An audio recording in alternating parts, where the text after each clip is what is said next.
should slide and get your lick back. And get your lick back.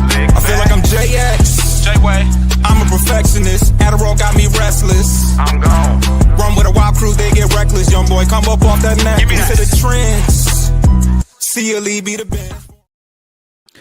Good afternoon and welcome to another episode of Bleachers to Speakers. I'm here with some breaking news. I wanted to give you guys an update on the free agent situation for the Lions.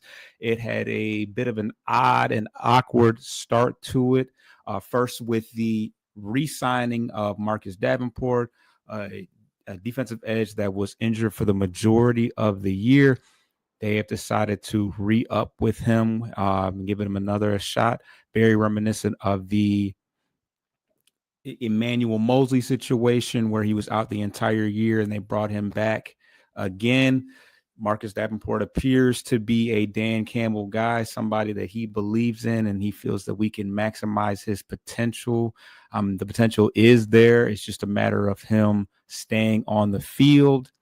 So we signed him for up to $4.5 million.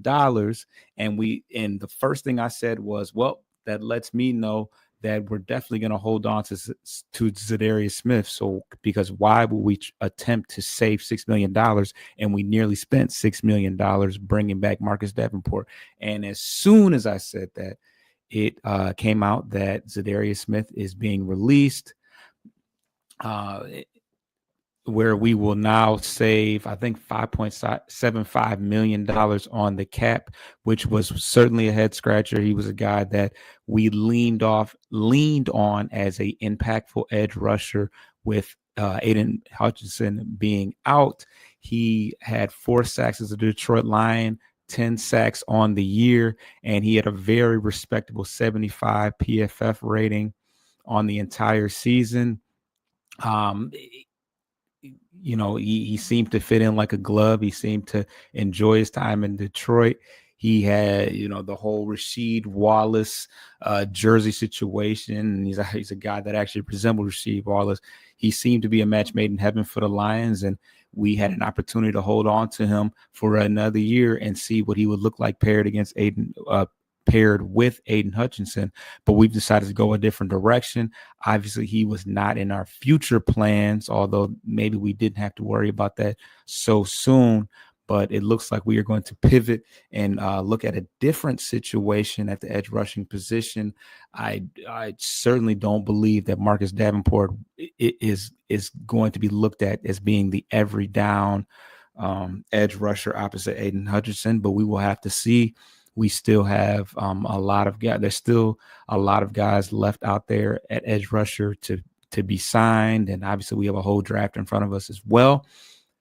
We did get a little bit of a insight as to where we are going to choose to distribute those saved dollars, and that is with the signing of DJ Reed, who is a cover corner out of who most recently played for the New York Jets. The last 3 seasons with the New York Jets, he made 46 starts with the New York Jets, and he's been very durable. He's one of only a few players with the statistics of, I believe it's just 300 plus tackles and 40 pass deflections.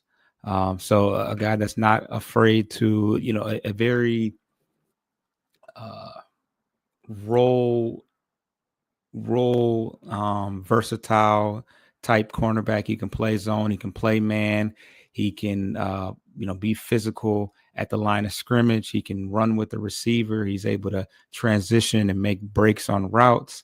And he was one of two corners in a very dominant defense in New York, opposite side of Sauce Gardner, and he actually had a slightly better PFF rating, more tackles, he was targeted more, and he stood up well, despite the fact that he's more of a prototype. I mean, he's 5'9", 188 pounds, so he's not the biggest guy, but he utilizes his physicality, his tenaciousness, and instincts to defend well on the outside, whereas a lot of people would venture to say that he would be more equipped on the inside in the slot. So so DJ Reed will be taking the place of Carlton Davis, and obviously Carlton Davis elected to take more money and play for the New England Patriots. They got a lot of things going on over there, but yeah, he will now take over as the cornerback 1 opposite Terrion Arnold. He's going to bring in a lot of versatility, a lot of durability, and he's going to be a mentor to some of the younger corners. He's got a couple years on Amik Robertson. He's obviously a lot older than Terrion Arnold and Ennis Rekistraw and some of our other young corners, but still in the prime of his career.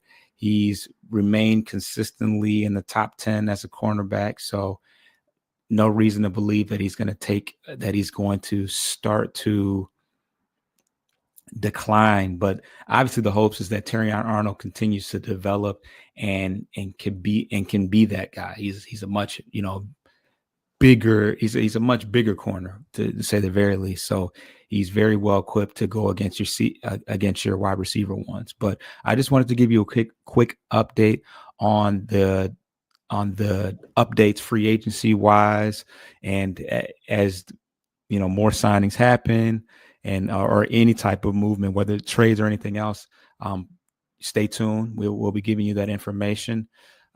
Subscribe to Bleachers to Speakers on YouTube as well as on all audio aggregators. It's your boy Foster Child. I'm out.